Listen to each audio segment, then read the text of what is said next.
I'm Shawna Lemay, and I'm reading from my novel Rumi and the Red Handbag. The first section is titled I.S. At 16, I tenderly resolved on my pseudonym, Shawna. I knew I needed one if I were ever to write anything. Much later, I discovered that this name, the last of the hundreds of possible autographs, beginning with the sound of a hush, I would, with utmost seriousness, gently and savagely write in a notebook, was very close to the name Chea, the name given to the author I most revere, Clarice Lispector, when she was born, a name she kept until she moved to Brazil. There is a thing I do with names. I look for the secret in them, and maybe that is why I took the job at Theodora's fine consignment clothing in the basement of the fusty brick building. I wanted to approach someone named Theodora, though it turned out there was no such person. I still like to think of her, though, and imagine her walking down the crumbling brick stairs, holding the surprisingly elaborate wrought iron railing, gliding into the store with a Danish pastry in her hand, or a vintage birdcage held high. But no. When I first walked into the store that winter day with my resume, merely toying with the idea of working there, I met a young woman behind the counter.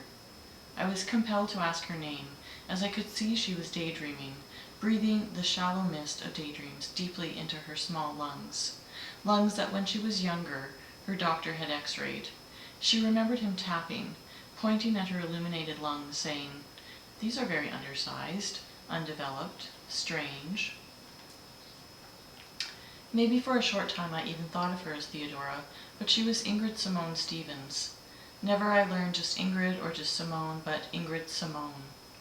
I don't know whether she made up her own name or it was given, but she wrote her initials thus, capital I, small s. I will tell you straight away, you should know that I refuse to tell her story if the ending is sad. Like Maccabeah, there but for the grace of God go I, run over by a yellow Mercedes. Speaking of yellow, did I mention that Ingrid Simone Stevens wore a bright yellow daisy in her hair the day I met her? The temperature was 30 degrees below at least, and she had had a flower in her hair.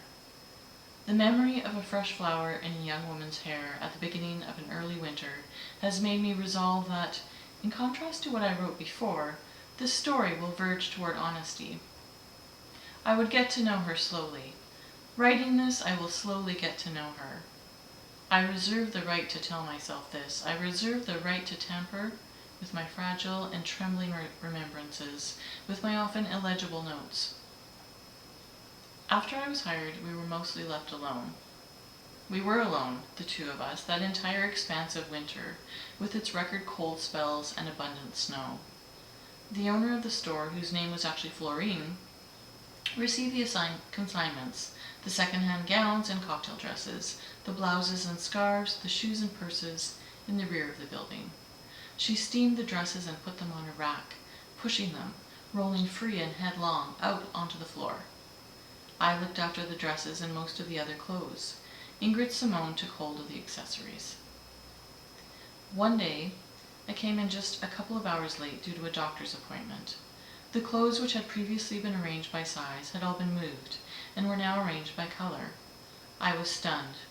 The store was transformed. What had been a dingy mass of mournful discards was a singing, glorious array. I laughed out loud when I walked into the store, stomping the snow from my salt-stained boots, my eyes wide. I twirled around, arms out, quite incredulous, gaping at the lime greens, the reds, the oranges, and all the shades of blue. It felt tropical. Ingrid Simone watched from the front desk, smiling, and she said, "You know I did that just to make you happy." How did she know I was unhappy? She was maybe 20 years old when we worked together at Theodora's, and I felt for a while that I had joined her quest merely by watching from the sidelines.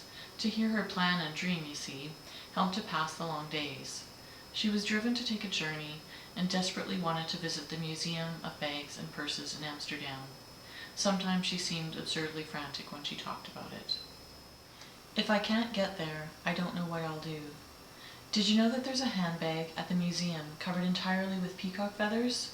It's exquisite, I'm telling you. It's divine. If I could open that particular bag and breathe in its breath, that would be something. Rhapsody. I'm not saying they'd let me, but maybe I could have someone open it or tell me What was inside it when they brought it to the museum? They probably catalogued such things. Wouldn't you catalog such things if you worked at the Museum of Bags and Purses? I'm sure there are lists and lists of things that came out of the museum's handbags. Maybe they leave some things in, just for the sake of authenticity, or to keep people wondering. Worn-down lipsticks, their colorful peaks and valleys, the nerves and desires and bold confidence of the women who applied them. Humbug candies. Maybe there are one or two of those in the black leather one shaped like a huge ocean liner, the Normandy, it is. Ingrid Simone had rescued a chaotic jewel-toned, sequined evening bag that had arrived in the store and used that to collect her mad money, as she called it. Her interest in handbags was contagious, grave and exuberant, but I eventually found that her true obsession was the soul. What is the soul? Asks Rumi, the poet. I cannot stop asking. If I could taste one sip of an answer, I could break out of this prison for drunks. She quoted this to me. I, who has no memory for quotations but loves poetry, I asked her for quotes when the store was empty, and she would hop up on the counter in her short black skirt, sitting with her netted legs dangling, and recite. The Rumi, I would say, and she obliged. It was odd. I was mesmerized by this young woman immediately. The soft, careful way she talked, slow and deliberate, but chocolatey, smoky, like a deep red wine, plummy. I had dropped out of a doctoral program and had internalized my identity as a failed scholar quickly. This new identity did something to me, compressed my spine.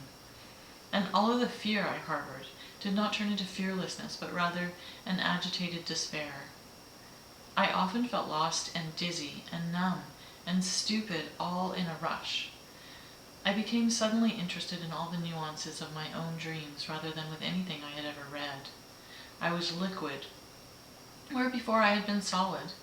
And here was this eloquent and passionate woman, largely unschooled, who perhaps had a better sense of how to seek and compile and delve than I ever had. For I feared improper tangents, going off rapt for long stretches in the wrong direction, wasting time. For Ingrid Simone, the idea of hoarding thoughts, holding so many threads of ideas like cupped water, as you knelt, knees grinding into finest gravel, thirsty by a mountain stream, did not terrify or oppress, but instead exhilarated her. I knew I would always be distant from her, but this distance was immediate and irrevocably intimate, filling me with the most intense apprehension for random instants. I was being born in her vibrant and remote presence, rising up awkwardly into the quiet swan of myself, and no one saw it. This birthing was somnolent, unreachable, and yet profound and mysterious. I felt elegant, sublime. She had a nonchalant way of accepting, not just who I was, but also who I was becoming. I felt engulfed by a joyous, inebriate inhalation. Did I imagine such things? Such feelings? I felt I had become part of a prayer, or a mantra, or a few bars of a Chopin prelude.